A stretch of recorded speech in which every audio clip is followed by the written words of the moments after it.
عبد الملک بن عمیر رحمۃ اللہ علیہ حضور صلی اللہ علیہ وآلہ وسلم کے ارشاد نقل کرتے ہیں کہ سورہ فاتحہ میں ہر بیماری کی شفا ہے۔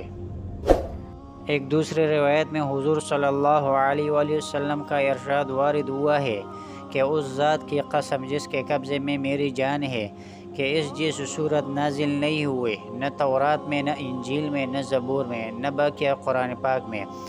مشائخ نے لکھا ہے کہ اگر سورہ فاتحہ کو ایمان اور یقین کے ساتھ پڑھے تو ہر بیماری سے شفا ہوتی ہے، دینی ہو یا دنیاوی، ظاہری ہو یا باطنی۔ لکھ کر لٹکانا اور چاٹنا بھی امراض کے لیے نافع ہے۔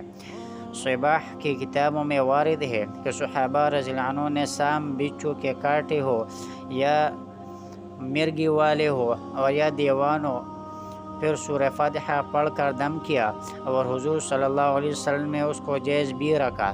نیز ایک روایت میں آیا ہے کہ صہیب رضی اللہ تعالیٰ عنہ پر حضور صلی اللہ علیہ وسلم نے اس سورت کو دم فرمایا اور یہ سورہ پڑھ کر لعابدن درد کی جگہ لگایا۔